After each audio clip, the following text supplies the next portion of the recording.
5 of the Virtual Virtuosos. What we have planned for you is we're going to have a project today that will help tomorrow's discussion for the group call that we're going to have. Our scale of the day is going to be E major. E major has 4 accidentals, and our 4 sharps is F, C, G, and D. Our minor is C sharp minor, the relative minor. So go ahead and play at least the first octave, if not 2, if you're able to do that. So the intervals that we're going to go through today is major 6, minor 7th, major 7th, and perfect 8 unison. So what you know, major 6, or what could be useful for that is NBC chimes, bum, bum, bum. And the song, it came upon a midnight clear. It came upon a midnight clear. So here's what that looks and sounds like. This is a major 6. Next we have a minor 7th, and that is the song The Winner Takes It All. The winner takes it all, the winner. And another song is Somewhere from West Side Story, Somewhere. And here's what that looks and sounds like. This is a minor 7th. And for a major 7th, we have the song Take Me On. Take me on. And here's what that looks and sounds like. This is a major 7th.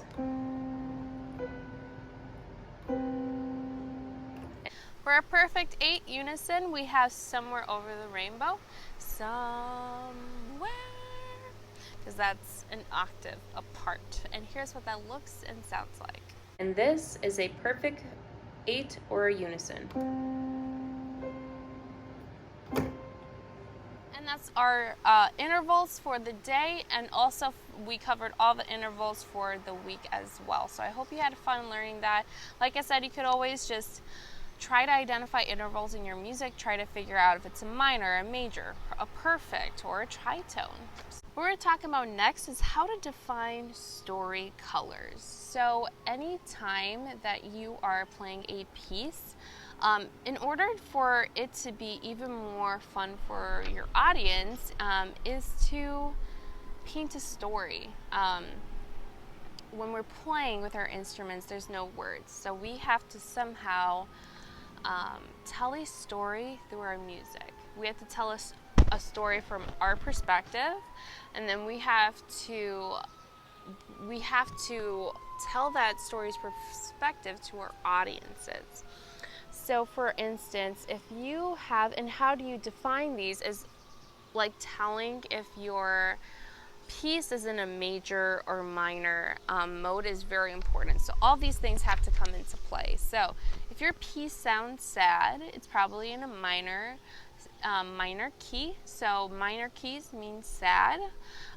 Happy keys are major keys because they just sound happy. So you look at your key signature first. If it's happy or sad, then you look at your time signature and the tempo. Is this something that's super fast? Is this something that's super slow? Thinking colors look like, walking tempos. If your tempo is, pretty slow, the slower your tempo is, you can say that it's, sad. And, let's say that you have a piece that has a sad key and it's slow. What story I would come up for that is that it's someone who is walking through a dark winter forest at home or going home and just really wants a cup of warm soup or something like that, or hot chocolate. So that would be like coming up with the story color. And you have a journey. That student or that child is on a journey, so that's what your music would be trying to tell. So just depending, fast tempos can mean excited, right? Think of it as you hear the ice cream man and you want to run to the ice cream man to get him in time, right? You don't just slow walk to the ice cream man or anything like that. You have to think of tempo, time signature, and rhythms that you have. If you have a lot of fast rhythms, this is going to be more towards a faster kind of type of feeling, like if you're excited or there's something you're thinking or you're going through a roller coaster, whatever it may be. So it's important to define story colors because, first of all, it makes practicing fun. If you create a story in your head and you are the background music, just like a movie, so you're creating a movie in your head, it becomes a better experience for you to practice. But also, if you're having fun doing that, your audience is having fun listening to you. So this is why that is important. And it's cool, the stories, and every time maybe you're gonna have a different perspective or a different kind of story that you would think would go with your music. So I would challenge you to what piece you're working on to kind of just define the story colors. If you're having a lot of slurs, a lot of legato, you can think that this is something that's going to be soft. It could be like a lullaby or whatever. Just try to figure out what this would sound like in real life if you were to compare it to a life situation. So if you have any questions about how to define colors, definitely let me know. Tomorrow we're going to have a group call at 11 a.m. and that's something that we can talk about if you really wanted to know more about how to do that. So bottom line is that if you're having fun playing, the audience has fun listening to you. If you look like you're doing this because mom and dad told you or your teacher told you, then it's going to look like, you're forced to do it. And you can tell that on your face. The audience will be able to tell that. They're like, oh, she doesn't really want to be here, or he doesn't really want to be here. So if you're having fun, they're going to have fun, enjoy watching you. And that's the most important thing. So the next thing that we're going to talk about is your project. So what I need you to complete by tomorrow's group call is Soundtrack of My Life. And that's something that you're going to have fun filling out, and we're going to discuss your sheet with everybody, what you're able to, your answers that you're coming up with that tomorrow. So make sure that you fill that out today, and you're going to watch the Rhapsody in Blue by George Gershwin, who is our composer of the day. So George Gershwin was born in New York in 1898. He was an American composer, and his family immigrated to the U.S. His two brothers and sister had a close, happy family life. George liked playing games on the streets of New York. He liked exploring the city, but did not like school or studying, which I never liked going to school, but I do like exploring cities. While exploring the city, Gershwin heard jazz and blues spilling out of restaurants.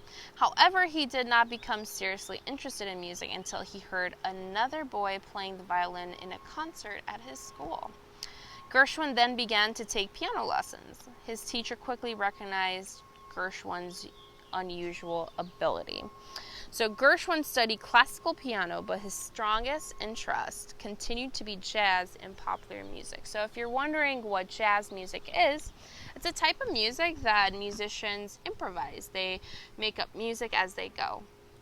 Jazz is known as America's classical music, actually. So popular instruments that play jazz music are like saxophone, trumpet, piano, double bass, and drums.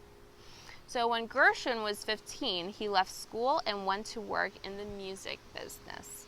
He succeeded in getting one of his songs published at only 18 years old. He became very successful song after song. He was the more famous he became, his brother Ira began to write words to his songs. He was never sad.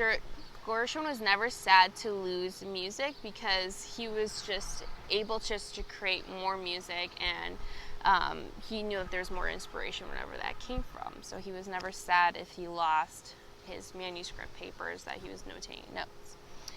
Gershwin died while having brain surgery to remove his brain tumor. Everyone was incredibly sad to hear that about Gershwin's death at only 38 years old. Gershwin is still considered one of America's greatest composers, and he wrote Rhapsody in Blue, so we'll have a Fantasia video for you to watch Rhapsody in Blue, which is one of my favorite Fantasia videos. So I hope you'll enjoy watching that. So that's it for today. Go ahead and fill out the Soundtrack of My Life project. Answer to your best of your that you can, and have that ready for tomorrow's group call. And like I said, tomorrow we'll have a group call of everybody. We'll kind of just pair you off in groups if we have enough people, and you'll have group questions. You'll talk about your soundtrack of your life, why you chose this. Chose your answers and stuff like that. So I will have the group discussion sheet also available, and I'll post that for tomorrow. And make sure you're watching Rhapsody in Blue. It'll be a great video to watch. So that is all, and we'll see you tomorrow for our weekend call.